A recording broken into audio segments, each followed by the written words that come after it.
एक ऐसे देश की कल्पना कीजिए जहां इंटरनेट नहीं है, जहां आप अपनी मर्जी का गाना नहीं सुन सकते, अपनी पसंद की फिल्म नहीं देख सकते और ना ही अपने मनपसंद का हेयर कट करवा सकते हैं। और आप उस देश में अपने बच्चों के नाम भी नहीं रख सकते। आखिर ऐसे देश में कौन ही रहना चाहेगा? लेकिन रुकिए, एक ऐसा देश है जिसको छोड़ने की बात करने पर भी रातों रात गायब कर दिया जाता है। एक ऐसी जेल में डाल दिया जाता है, यहां मौत के लिए भी भीख मांगनी पड़ती है और जिसकी सजा आने वाले 3 पीढ़ियों को दी जाती है। जी हां, हम बात कर रहे हैं नॉर्थ कोरिया की। आज इस वीडियो में नॉर्थ कोरिया की सरकार के ऐसे रूल्स और कानूनों के बारे में बताएंगे जिससे आपको अपना देश किसी स्वर्ग से कम नहीं लगेगा। दोस्तों, अगर आप इस चैनल पर पहली बार आए हैं तो इस चैनल को सब्सक्राइब करना ना भूलें। अगर आप भी नॉर्थ कोरिया के बारे में कुछ जानते हैं, कमेंट बॉक्स में जरूर बताएं। नॉर्थ कोरिया, इस देश का नाम सुनते ही हमारे दिमाग में एक ही चेहरा सामने आता है, वहां के supreme leader Kim Jong Un का।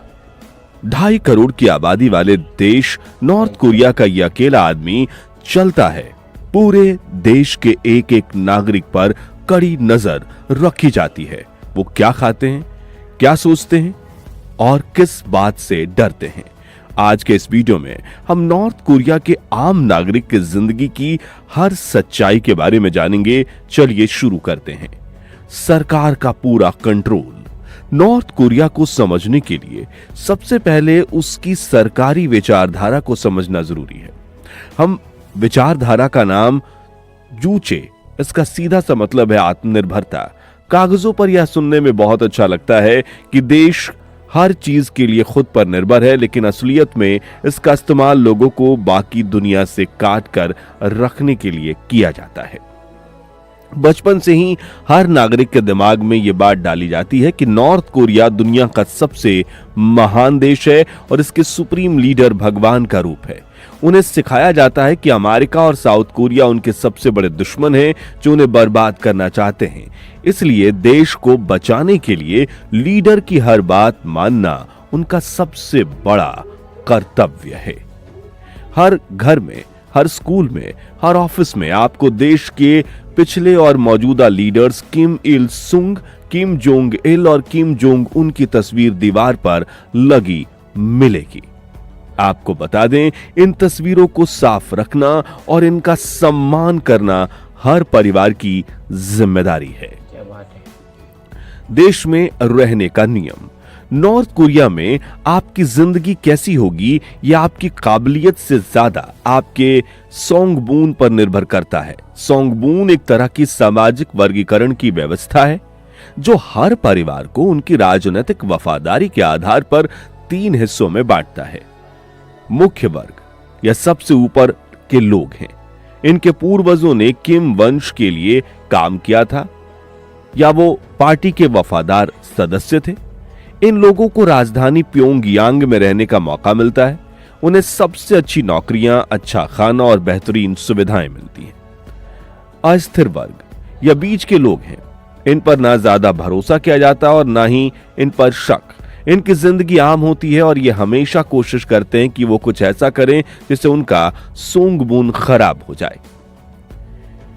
शत्रु वर्ग, ये सबसे नीचे के लोग हैं। इनके पूर्वज जमींदार थे या उनका कोई रिश्तेदार साउथ कोरिया भाग गया था या उन्होंने कभी सरकार के खिलाफ आवाज उठाने की कोशिश की थी। इन लोगों को गांवों और खादानों के पास रखा जाता है। इन्हें सबसे मुश्किल काम करने पड़ते हैं और इन पर हमेशा नजर रखी जाती है। आपका सोगबुन आपकी पढ़ाई, आपकी नौकरी, आपकी शादी और आपके रहने की जगह सब कुछ तय करता है। आम आदमी की रोजमर्रा की जिंदगी। एक आम नॉर्थ कोरियन की सुबह अलार्म से नहीं बल्कि सार्वजनिक लाउड स्पीकरों पर बजने वाले देशभक्ति गीतों से होती है। हर किसी को सुबह तैयार होकर अपने काम पर या स्कूल जाना होता है। सरकारी नौकरी करना अनिवार्य है जिसके बदले उन्हें बहुत कम तनख्वाह या सिर्फ राशन मिलता है। शाम को काम से लौटने के बाद भी उनकी जिंदगी उनकी नहीं होती। उन्हें अक्सर आत्म आलोचना सत्रों में भाग लेना पड़ता है। इन बैठकों में हर व्यक्ति को खड़े होकर अपनी गतिविधियां बतानी पड़ती हैं और पार्टी और लीडर्स के प्रति अपनी वफादारी साबित करनी पड़ती है। यही नहीं, लोगों पर नजर रखने के लिए इन मीन वान नाम का एक व्यवस्था है। यह आपके पड़ोसी का एक समूह होता है जिसका एक मुखिया होता है, और यह मुखिया आपके घर कभी भी आ सकता है। यह जांच कर सकता है कि आप क्या कर रहे हैं, आपके घर में कौन आ रहा है और आप सरकार के बारे में क्या बात कर रहे हैं। एक गलत शब्द आपको और आपके पूरे परिवार को जेल में पहुंचा सकता है। क्या बात है। जंग मडांग काला बाजार। 1990 के दशक में नॉर्थ कोरिया में एक भयानक अकाल पड़ा था। इसमें लाखों लोग भूख से मारे गए थे। सरकारी राशन व्यवस्था फेल हो गई थी। उसी समय लोगों ने जिंदा रहने के लिए चुपके चुपके अपने सामान को बेचना शुरू किया। इन्हीं से पैदा हुआ जंग माडांग यानी काले बाजार। आज ये बाजार नॉर्थ कोरिया की अर्थव्यवस्था का एक अनिवार्य हिस्सा बन चुके हैं। यहाँ लोग खेती से उगाए अनाज, चीन से तस्करी किए गए कपड़े, सुंदरता का सामान और यहाँ तक कि साउथ कोरियन फिल्म्स और म्यूजिक वाले पेन ड्राइव्स भी बेचते हैं। सरकार इन बाजारों को पसंद नहीं करती, लेकिन वो जानती है कि अगर इन्हें बंद कर दिया गया तो लोग भूखे मर जाएंगे, इसलिए वो इन पर नजर रखे हुए है, इन्हें चलने देती है। ये बाजार आम लोगों के लिए थोड़ी सी आजादी और अतिरिक्त पैसा कमाने का जरिया बन गए हैं। मीडिया, मनोरंजन और इंटरनेट। नॉर्थ कोरिया में मीडिया और मनोरंजन मतलब सिर्फ एक है, सरकारी प्रोपेगेंडा। वहां सिर्फ एक टीवी चैनल है जो दिन भर सुप्रीम लीडर की तारीफ, देशभक्ति, अमेरिका विरोधी खबरें दिखाता है। अखबारों में सिर्फ वही छपता है जो सरकार चाहती है। इंटरनेट, जैसा कि हम जानते हैं, वहां आम लोगों के लिए मौजूद ही नहीं है। कुछ ऊंचे अधिकारी और विश्वविद्यालयों के एक सख्ती से सेंसर किए गए इंटरनेट का एक्सेस उन्हें मिलता है, जिन्हें क्वांग मयूंग कहते हैं। इस पर सिर्फ सरकार द्वारा अप्रूव्ड वेबसाइट ही चलती है, लेकिन इंसान की मनोरंजन की भूख नियंत्रित करना मुश्किल है।